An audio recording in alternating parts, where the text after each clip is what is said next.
तो जैसा कि लास्ट एपिसोड में हम लोगों ने देखा था कि मेंगलियार वो हुंटियान डाओ के साथ फाइट कर रही थी। वो दोनों ही काफी ज्यादा ताकतवर थे, मगर जब मेंगलियार अपने 5th लेवल में आती है तो वो इतनी स्ट्रांग बन जाती है कि वो हुंटियान डाओ पर काफी भारी पड़ने लगी थी। मगर जब वहां पर योंगफाई आता है तो वो हुंटियान डाओ का साथ देता है और वो मेंगलियार को ही चैलेंज कर देते हैं। मगर मेंगलियार समझ जाती है कि वो किसी भी टाइम पर वीक पड़ सकती है और इन दोनों के अगेंस्ट लड़ नहीं पाएगी, इसीलिए वो फौरन से वहां कर भाग कर अपनी जान बचाती है। और दूसरी तरफ से हुंटियान डाओ जब वो योंगफाई के बारे में जानता है तो वो उसे ही मारने की कोशिश करता है, क्योंकि उसके किसी दोस्त ने उसे योंगफाई को मारने के लिए कहा था। मगर योंगफाई यहाँ पर लोंगजी का सहारा लेते हुए पहले तो हुंटियान डाओ को बहुत ही ज्यादा वीक कर देता है, जिसके बाद वो उस पर बहुत ही ज्यादा खतरनाक अटैक करता है। उसकी स्वॉर्ड उसकी बॉडी के आर पार निकल जाती है, यहाँ तक कि योंगफाई अपने एविल फॉर्म में भी आने लगा था। उसकी पावर बहुत ज्यादा बढ़ती जा रही होती है। उसका एक स्प्लैश अटैक तो उस हुंटियान डाओ को इतना इंजर्ड कर देता है कि हुंटियान डाओ को वहां से भागना पड़ जाता है, मगर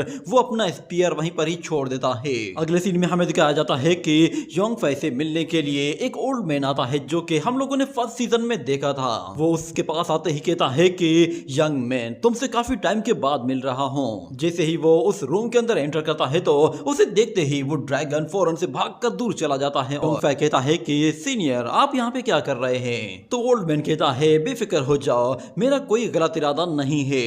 वो लोंगजी से भी कहता है कि मिस लोंग, कैसी हो तुम? और जरा अपने ग्रैंडफादर के बारे में बताओ कि वो कैसा है। मैंने उस यंग मैन को काफी लंबे टाइम से नहीं देखा। उसकी बातें सुनकर लोंगजी भी सरप्राइज हो जाती है कि ये मेरे ग्रैंडफादर को जानता है। और दूसरी तरफ वो ओल्ड मैन उन लोगों से कहता है कि तुम मेरे बारे में नहीं जानते, मगर मैं ईस्टर्न चू किंगडम के एम्परर का ग्रेट ग्रैंडफादर हूँ और मैं तुम्हारे ग्रैंडफादर से कई मर्तबा मिल चुका हूँ। तो लोंगजी कहती है कि ओल्ड मास्टर, आपसे मिलकर अच्छा लगा। मगर वो ओल्ड मैन कहता है तुम लोगों ने तो जरूर सुना ही होगा कि पिंग यांग सिटी में कोई एक्स्ट्राऑर्डिनरी ट्रेजर अपीयर होने वाला है। वो योंगफाई से कहता है कि तुम्हें चू किंगडम के नीचे मौजूद वो एंशिएंट टॉम तो याद होगी, हम दोनों ने उसे एक साथ ही एक्सप्लोर किया था। और मुझे एक बात बहुत ही अच्छी तरह से मालूम है, अगर वहां पर कोई ट्रेजर अपीयर हुआ भी तो फिर उसका रिलेशन जरूर उस एंशिएंट टॉम से होगा। ये चेक करने के लिए मैं दोबारा से उसी एंशिएंट टॉम में गया था, मगर मैंने वहां पर देखा कि उस गेट के आगे एक और लेयर बनी हुई है। वो पावर मुझे एक डिवाइन पावर जैसी फील हो रही थी, मगर मुझे ऐसा भी फील हो रहा था कि जैसे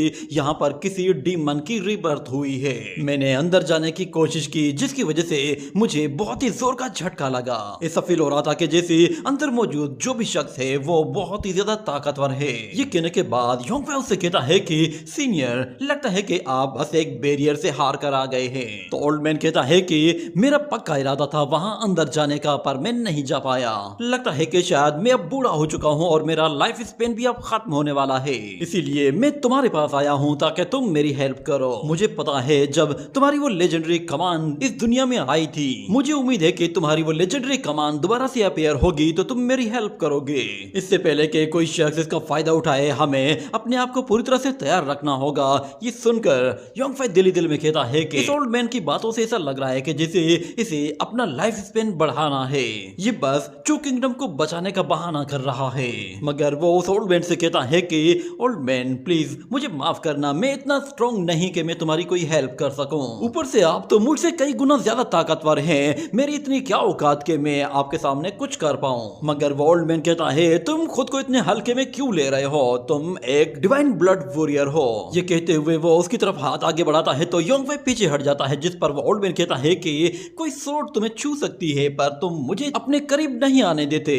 तो योंगफाई कहता है लगता है कि आप मुझसे कुछ ज्यादा उम्मीदें लगा रहे हैं, मेरे पास ऐसा कुछ भी नहीं कि जो मैं आपको दे सकूं या उससे आपकी हेल्प कर सकूं। ये सुनकर वो ओल्ड मैन समझ जाता है कि योंगफाई उसकी कोई मदद नहीं करना चाहता। इसके बाद वो फौरन से योंगफाई के लिए एक बॉक्स निकालता है और वो बॉक्स जब खुलता है तो उसके अंदर हमें योंगफाई की ही लेजेंडरी कमान दिखाई देती है। ये देखकर योंगफाई भी चौंक जाता है और लोंगजी को शायद उस कमान के बारे में पता था। यहाँ पर वो ओल्ड मैन कहता है कि मैं तुम्हें ये कमान हमेशा के लिए दे दूंगा अगर तुम मेरे इस काम में मेरी हेल्प करते हो। और योंगफाई कहता है अच्छा, तो अब पता चला कि ये लेजेंडरी कमान कहाँ गई थी, इस ओल्ड मैन ने ये चुराई थी। ये कहने के साथ वो जैसे ही हाथ आगे बढ़ाता है तो वो ओल्ड मैन फौरन से उस कमान को खींच लेता है। योंगफाई से कहता है कि मैं तुम्हें किसी को लेने के लिए भेजूंगा, अगर तुम्हें ये लेजेंडरी कमान चाहिए तो फिर तुम्हें जरूर आना होगा। उम्मीद करता हूँ कि तुम इस मौके को जाया नहीं करोगे। ये कहते ही वो फौरन से वहां से चला जाता है, जिसके बाद युआन लॉन्ग ड्रैगन ड्रैगन फौरन से बाहर निकल आता है और वो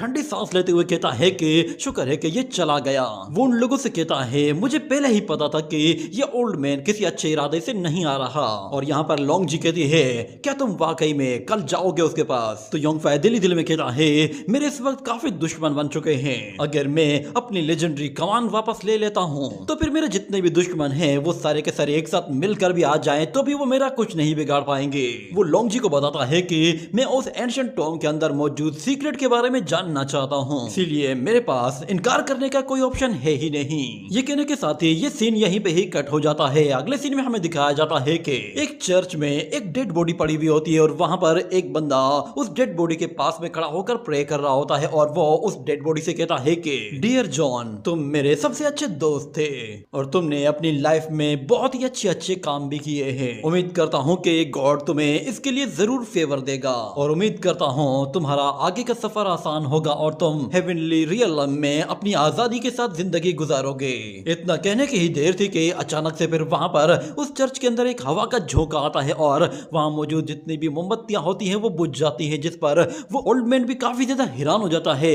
उसे दिखाई देता है कि ऊपर से एक डिवाइन लाइट नीचे की तरफ आती है और सीधा उस कॉफिन में जाती है, जिस पर वो ओल्ड मैन काफी ज्यादा डर जाता है। देखते ही देखते जैसे ही वो डिवाइन लाइट वहां से जाती है तो उस कॉफिन के अंदर एक अजीब सा फ्यूम निकलने लगता है और वो ओल्ड मैन जो कि उस कॉफिन के अंदर था वो जिंदा होकर बाहर निकलने लगता है। ये देखकर उसके सामने मौजूद दूसरा ओल्ड मैन बिल्कुल हैरान हो जाता है। देखते ही देखते उस डेड बॉडी की आंखें खुलती है तो उसके सामने मौजूद उसका ही अपना दोस्त होता है जो कि उससे डर के मारे पीछे हट जाता है और वो डेड वॉरियर जो कि अभी जिंदा हुआ था वो कहता है कि मेरे पुराने दोस्त तुम बेफिक्र हो जाओ, मैं तुम्हें कुछ भी नहीं कहूंगा। तुम मुझे दोबारा जिंदा देखकर डर गए होगे पर मेरी कुछ ऐसी विशेष हैं जो कि कंप्लीट नहीं हुई हैं और उन विशेष को कंप्लीट करने के लिए ही मुझे गॉड ऑफ वार ने दोबारा से रीइंकार्नेट करके इस दुनिया में भेजा है ताकि मैं अपने अधूरे काम पूरे कर सकूं। इसीलिए मेरे इस मैटर के बारे में तुम किसी को भी मत बताना। ये कहने के साथ वो वहां से चला जाता है और फिर हमें अगले सीन में एक और वॉरियर को दिखाया जाता है। वो फिर से अपने किंग के पास आता है और कहता है कि माय लॉर्ड, हमारे दो वॉरियर जिनमें से एक कामिला और एक एमिस है वो दोबारा से रिवाइव हो गए हैं और वहां से कहीं चले गए हैं। ये कहने के बाद वो किंग उन लोगों से कहता है ठीक है, इसके बारे में किसी को भी मत बताना। ये कहने के बाद वो वॉरियर जैसे ही वहां से जाता है तो वो किंग कहता है कि क्या ये कोई होली स्पिरिट है? अगर वाकई में ये कोई होली स्पिरिट्स हैं तो फिर ये हर एक को रिवाइव क्यों नहीं करती? अगले सीन में हमें दोबारा से उसी ओल्ड मैन को दिखाया जाता है जो कि अभी अभी रिवाइव हुआ था और उसके साथ वहां पर दो और वॉरियर्स भी आ पहुंचते हैं जिनमें से एक लड़की होती है। वो दोनों भी दोबारा से रिवाइव हुए थे। वो ओल्ड मैन आते ही कहता है हमें उस डोंगचू कंट्री में चलना है। ये कहते ही वो लोग फौरन से वहां से निकल जाते हैं और दूसरी तरफ से हमें प्रिंसेस चू नियान को आते हुए दिखाया जाता है। वो अपने फ्लाइंग टाइगर के साथ दोबारा से पिंगयांग कंट्री जा रही होती है और वहां पर उसके साथ चेनशी भी थी। प्रिंसेस चू नियान कहती है लगता है मुझे तुम्हें दोबारा से लाने में देरी हो गई है, अगर मैं थोड़ी और देर कर देती तो शायद वो ओल्ड मैन मुझे तुम्हें वहां से निकालने नहीं देता। मगर चेनशी कहती है लिटिल सिस्टर तुम सबसे बेस्ट हो, अगर तुमने मुझे ना बजाया होता तो शायद वो लोग तो मेरी चटनी बना देते। इतने में हमें दिखाया जाता है वो ओल्ड मैन अपने उन दो साथियों के साथ जैसे उन लोगों को क्रॉस करके जाता है तो चेनशी उन्हें देखते ही और कहती है कि सिस्टर जरा वो देखिए कुछ लोग उड़ रहे हैं। ये सुनते ही प्रिंसेस चुनियान अपने फ्लाइंग टाइगर को फौरन से रोकती है और वो टाइगर जमीन पर आकर लैंड करता है और उसके विंग्स गायब हो जाते हैं और दूसरी तरफ से वो वॉरियर्स भी वहीं पर ही रुक जाते हैं और पीछे मुड़कर देखते हैं तो उस टाइगर और उन लड़कियों के बीच में से उन लोगों को एक अजीब तरह की प्योर स्पिरिचुअल एनर्जी फील हो रही होती है, जिस पर वो ओल्ड मैन कहता है कि इन लोगों के अंदर कुछ पावरफुल स्पिरिचुअल एनर्जी फील हो रही है। और दूसरी तरफ से चेनशी कहती है कि ये लोग बहुत ज्यादा अजीब हैं, मुझे ऐसा फील हो रहा है कि जैसे ये लोग किसी और के कंट्रोल में हैं, इनके अंदर एक अजीब सी मिस्टीरियस पावर है। ये सुनते ही प्रिंसेस चुनियान अपने फ्लाइंग टाइगर के साथ वहां से भागने की कोशिश करती है तो दूसरी तरफ मौजूद रेड हेयर वाली लड़की वो उन लोगों के ऊपर एक एनर्जी अटैक करते हुए उन लोगों को वहीं पर ही रोक देती है, जिसकी वजह से वो लोग थोड़े से इंजर्ड भी होते हैं। और चेनशी कहती है पता नहीं ये लोग हमारे साथ अब क्या करेंगे। मगर जब चेनशी उन लोगों की तरफ देखती है तो उसे उन लोगों की रियलिटी दिखाई देती है, जिसमें वो देखती है कि वो लड़की रियलिटी में एक ड्रैगन है और दूसरा वॉरियर वो उसे एक गॉड की तरह दिखाई दे रहा होता है और तीसरा वो ओल्ड मैन वो भी एक डिवाइन गॉड नजर आ रहा होता है। यहाँ पर वो ओल्ड मैन उस लड़की से कहता है इन लोगों को यहीं पर ही रोको।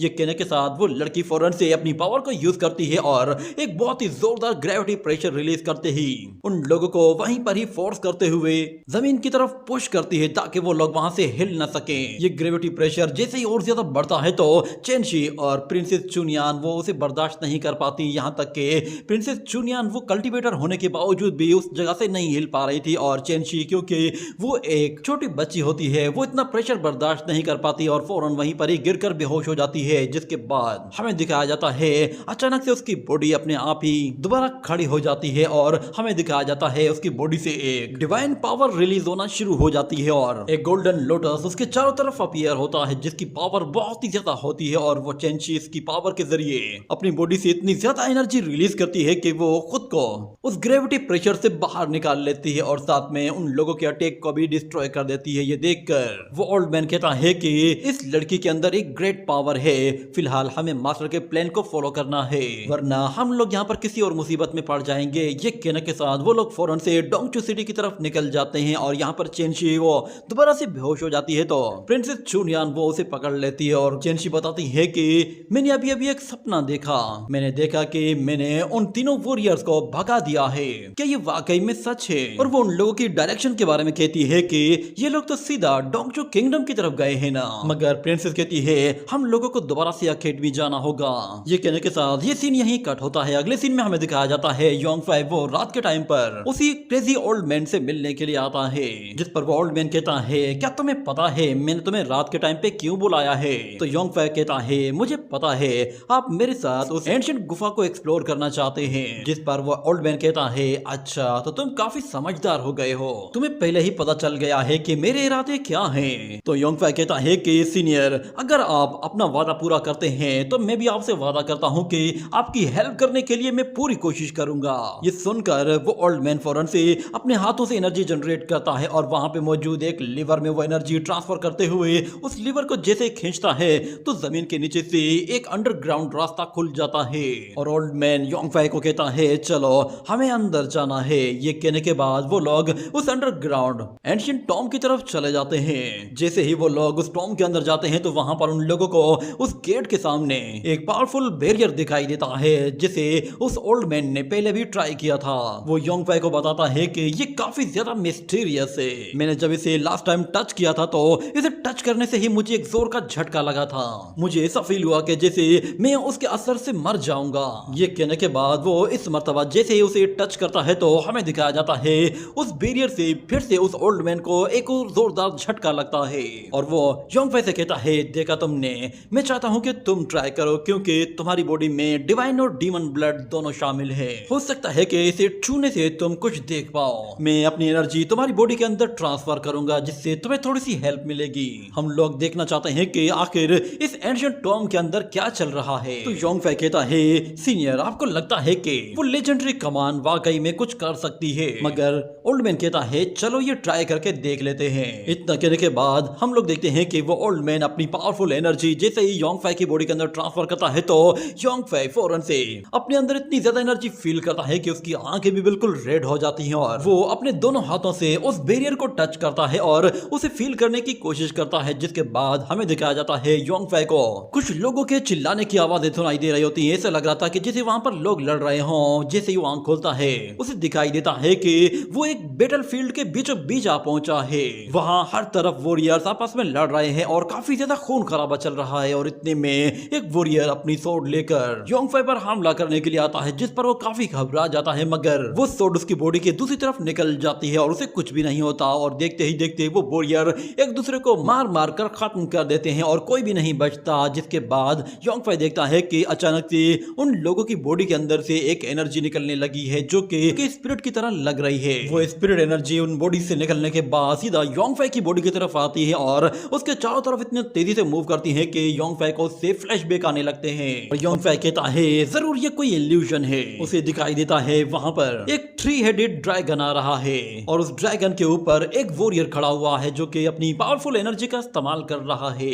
और वो वहां पर 3 अलग अलग फ्लेक पोर्टल्स क्रिएट कर लेता है जो कि इतना ज्यादा ताकतवर होते हैं कि वो उस सारे की सारी कार्बिक एनर्जी को खींचकर फौरन से उन फ्लेक्स के अंदर एब्जॉर्ब कर लेती हैं। जिसके बाद हमें दिखाया जाता है उन फ्लेक्स के अंदर से कुछ इविल डीमंस बाहर निकलने लगते हैं और वो इविल डीमंस सीधा योंग फाई की तरफ झपटते हैं। तो योंग फाई डर के मारे आंखें बंद कर लेता है, मगर जब वो आंखें खोलता है तो वो एक अलग ही जगह पहुंचा होता है जिस पर वो काफी हैरान होता है और उस जगह को काफी गौर से देख रहा होता है उसे दिखाई देता है कि वहां पर उस एक बड़े से हॉल के अंदर एक ग्रीन जेड हैंड रखा हुआ है जो कि दिखने में एक डिवाइन हैंड की तरह लग रहा था। और योंग फे उस हैंड को देखने के लिए उसके करीब जाता है और जैसे ही उसे टच करने की कोशिश करता है तो योंग फे फौरन से उस जेड हैंड के अंदर चला जाता है जिसके अंदर एक और सीक्रेट वर्ल्ड होता है। और उसे नजर आता है कि जिस जगह वो पहुंचा है वहां पे कोई और शख्स मौजूद है, वो कोई डीमन है या फिर कोई डिवाइन गॉड है, उसे पता नहीं था। मगर वो शख्स कह रहा होता है कि डीमंस खुद को मारते हैं और यहाँ पर सील कर देते हैं। योंग फे जैसे ही पीछे पलटता है तो उसे दिखाई देता है कि उसके पीछे एक ऐसा शख्स मौजूद है जिसकी हाफ बॉडी एक डीमन की तरह की है और हाफ बॉडी एक डिवाइन गॉड की तरह की है,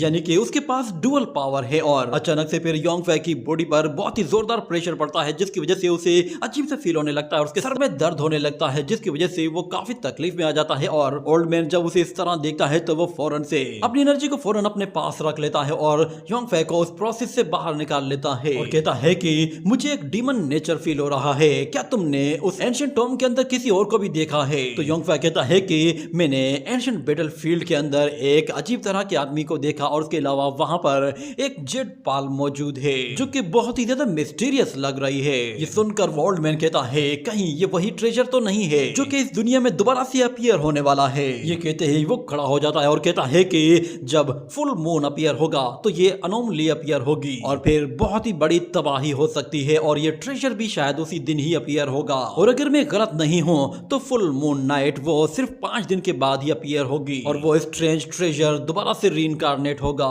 मुझे पूरा यकीन है कि उस ट्रेजर का उस वॉरियर के साथ कोई ना कोई लेना देना जरूर है। जब फुल मून अपीयर होगा तो इस फ्री सिटी में कुछ भी पहले जैसा नहीं रहेगा और मैं अभी से ही फील कर पा रहा हूँ कि यहाँ पर बहुत सारे पावरफुल कल्टीवेटर्स आ चुके हैं। क्योंकि तुम अकेले ही हमारी उम्मीद हो तो इसलिए हम लोग तुम्हारे ऊपर ही डिपेंड करेंगे। ये कहने के साथ ही वो योंग फे को उसकी वो लेजेंडरी कमान वापस कर देता है और कहता है कि मैं नहीं चाहता कि यहाँ पर कोई इंसिडेंट हो, इसीलिए तुम्हें फुल तैयारी करके रखनी चाहिए। योंग फे अपनी उस लेजेंडरी कमान को देखता है तो वो पहले के मुकाबले में काफी ज्यादा इंप्रूव लग रही होती है। दूसरी तरफ वो ओल्ड मैन योंग फे से कहता है कि मैं चाहता हूँ कि तुम इस एंशिएंट गुफा से बाहर निकल जाओ और मैंने तुम्हारे लिए एक ओल्ड पैलेस तैयार करवाया है, वहां पर जाकर रुको। ये कहने के साथ ही ये सीन यहीं पे ही कट हो जाता है। अगले सीन में हमें दिखाया जाता है कि योंग फे जैसे ही वो घर से बाहर जा रहा होता है तो उसकी लेजेंडरी कमान उसके साथ ही होती है और वो मेंगलियार के बारे में कह रहा होता है कि मैं जानता हूँ कि तुम भी यहीं पे ही मौजूद हो, मगर याद रखना अब मैं पहले जैसा नहीं रहा।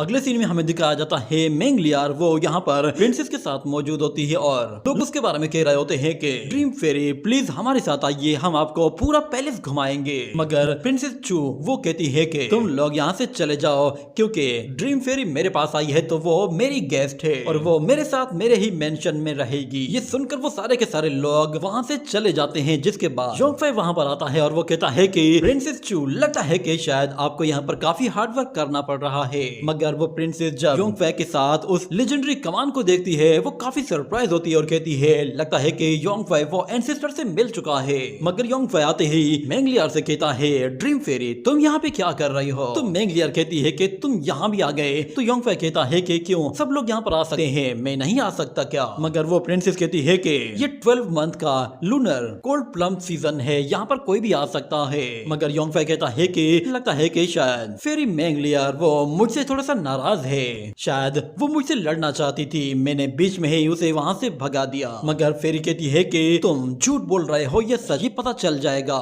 ये कहने के साथ ही योंग फे फौरन से उसी स्पीयर को बाहर निकालता है जो कि उसने हुन टियान डाओ से लिया था, यानी कि हुन टियान डाओ को मारने के बाद वो अपने स्पीयर छोड़कर भागा था तो योंग फे ने उसका स्पीयर अपने पास रख लिया था। इस स्पीयर को देखकर मेंगलियार सरप्राइज हो जाती है और कहती है कि ये स्पीयर तुम्हारे पास क्या कर रहा है? तो योंग फे कहता है कि हाँ, अब काम की बात की ना, ये मैंने हुन टियान डाओ से ही तो लिया है। ये सुनकर मेंगलियार कहती है ओह अच्छा, तो अब समझ में आया कि तुमने मुझे वहाँ पर यूज किया था। मगर योंग फे कहता है फिर ये तुम कैसी बातें कर रही हो, तुम ही तो उस लड़ाई को बीच में से छोड़कर भाग गई थी, क्या तुम मुझे देखते ही वहाँ से भागी नहीं थी? सच सच बताओ। मगर फिर कहती है कि अच्छा, तो तुम मुझे मारने के लिए अब डीमंस का साथ लेने लगे हो।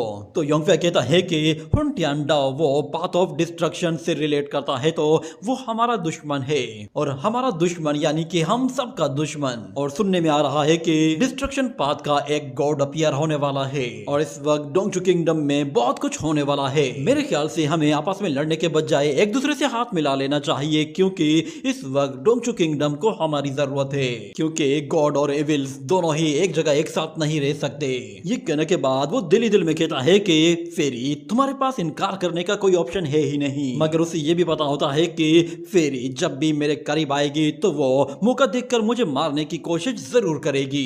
ये कहने के बाद फेरी मैंगलियर के दिमाग में भी एक आइडिया आता है और वो योंग फै से कहती है कि हम लोग अगले 6 महीनों तक कोई भी लड़ाई नहीं लड़ेंगे, हमारे बीच में अब एक लंबा गैप होने वाला है। ये बात सुनकर योंग फै कहता है अच्छा, तो ये चालाक लोमड़ी फिर से कोई चाल चलने वाली है। दूसरी तरफ हमें लोंग जी को दिखाया जाता है, उसके पास फिर से वही पर्पल हेयर वाला लड़का आता है जिसने लोंग जी को पहले एक आइस लोटस दिया था। तो लोंग जी के पास आते ही कहता है कि ब्यूटीफुल लेडी आप यहाँ पे खड़ी हैं। तो लोंग जी कहती है तो तुम यहाँ भी आ गए, मगर वो वॉरियर कहता है कि मैंने आपको जो आइस लोटस दिया था वो कहाँ है, क्या वो अभी मेल्ट हो गया है, सही सलामत है।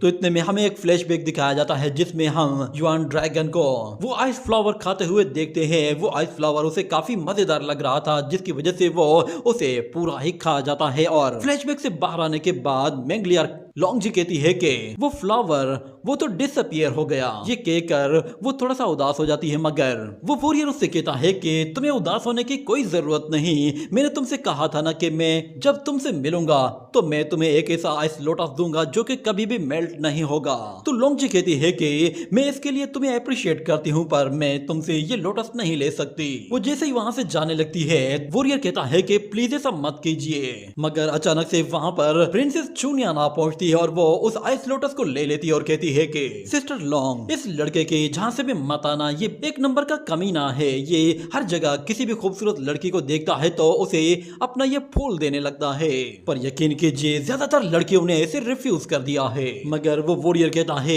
मैं बिल्कुल सच्चा हूँ, मेरी नीयत बिल्कुल भी खराब नहीं, पता नहीं क्यों लोग मुझे हमेशा से गलत समझते आए हैं, पर क्योंकि प्रिंसेस चुनियान वो मिस लोंग के साथ मौजूद है और दोनों ही एक दूसरे को जानते हैं, तो फिर मेरा यहाँ पर रुकने का कोई फायदा नहीं। वो लोंग जी से कहता है कि मिस लोंग, उम्मीद है कि हम लोग फ्यूचर में दोबारा जरूर मिलेंगे। और प्रिंसेस चुनियान उसके जाते ही वहां से उसका मजाक उड़ाना शुरू कर देती है और योंग फै भी वहां पर आ पहुंचता है और वो कहता है कि अरे छोटी चुड़ैल तुम कब आई। तो प्रिंसेस कहती है मैं डोंगचू किंगडम की प्रिंसेस हूँ, मैं यहाँ पे जब चाहे आ सकती हूँ, और हमारे पिंगयांग सिटी में इतना बड़ा इवेंट होने वाला है, तुम्हें लगा कि शायद मैं यहाँ पर नहीं आऊंगी। मगर जब उसे वो लेजेंडरी कमान दिखाई देती है तो वो कहती है कि ये तुम्हारे पास क्या कर रही है, कहीं तुमने फिर से इसे चुराया तो नहीं है। तो योंग फै उसका हाथ पकड़ता है और कहता है कि बेवकूफ लड़की, ऐसी हरकत मत करो, तुम्हारी इन बेवकूफ हरकतों की वजह से कोई बड़ा इवेंट क्रिएट हो सकता है जिससे बहुत बड़ी मुसीबत आ सकती है। तुम्हें पता है ना कि ये लेजेंडरी कमान मेरे पास नहीं होगी तो इसका क्या नतीजा होगा। ये सुनकर लोंग जी भी उन पे हंसने लगती है और दूसरी तरफ हमें दिखाया जाता है कि